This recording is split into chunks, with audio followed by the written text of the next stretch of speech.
My Hero Academia is definitely a very mixed bag. On the one hand, it's got some really peak moments at the earlier seasons, but honestly, I've never seen a show fall off harder than this one did. That's an exaggeration. I've probably seen worse fall off. Summarize my thoughts. I think seasons 1 and 2 were like basically perfect, and I think everything that came afterwards was garbage except for like the middle of season 4. I don't know why people are like, oh, season 1 was good. It was like kind of mid. What are you talking about? It was like a perfect season 1. I was obsessed with this show back in the day. I showed it to everyone I knew, and even in hindsight, it's like amazing. It doesn't have to be deep to like execute on what it's trying to do super, super well, which is what season 1 did. Bakugo is always my favorite character. He's just like way more interesting than the rest of the cast to me. Although over time, Deku's like grown on me. Not because of like any arc that he's gone through or anything, but like specifically just because I start to relate to him more as life goes on. Tournament arc in season 2 is like straight up peak anime. Like this entire show peaked with Deku versus Todoroki. And then the rest of the season was super solid. Okay, spoilers for everything from season 3 and onward for My Hero Academia. I'm gonna start talking about that stuff. Not even like one at a time. Like, no, I'm just gonna like amalgamate everything that came after. Okay, so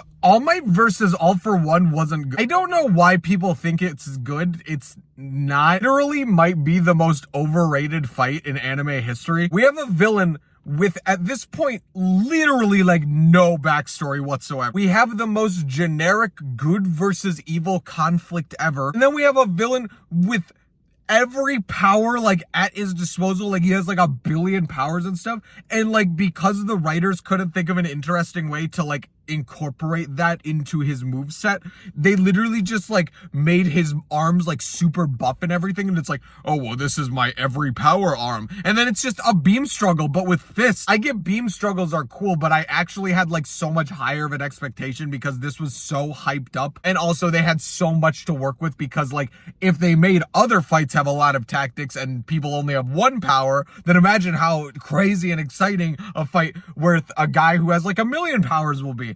But it wasn't anything. It was just a beam struggle and then an inspirational message, which the inspirational message we've said a million times before. I did like the now it's your turn part, but like that was better than the fight. The only thing that's even come close to being peak since then has been Deku versus, oh my god, I can't even remember his name. Overhaul. It was Deku versus Overhaul.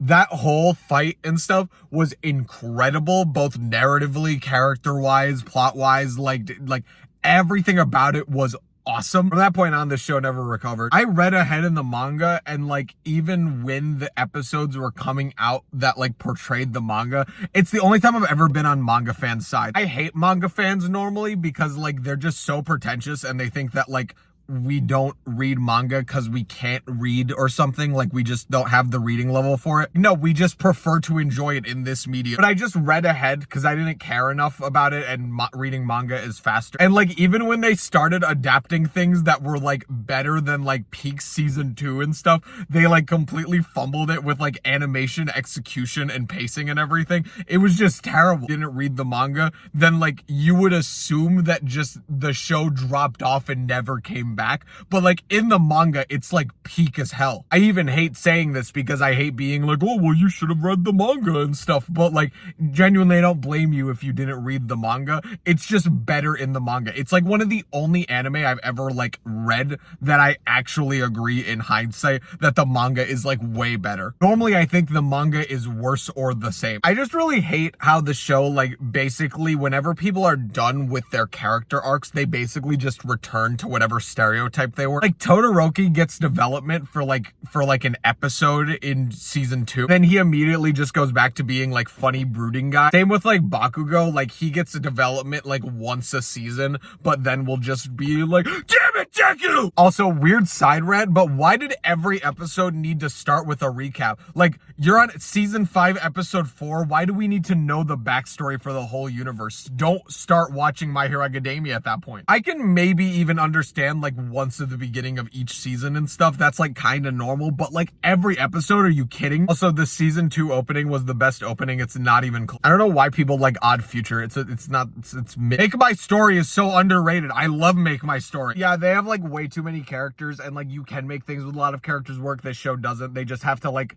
become stereotypes to leave room for the character that you're focusing on that week. Shigaraki became like the best character in the entire show by the end of it. Endeavor's also unironically really good. But yeah, it's at the point where like I honestly can't even recommend the show because at this point literally over half the show is bad. But yeah, at the end of the day, despite having some peak moments, it just became like the definition of mid.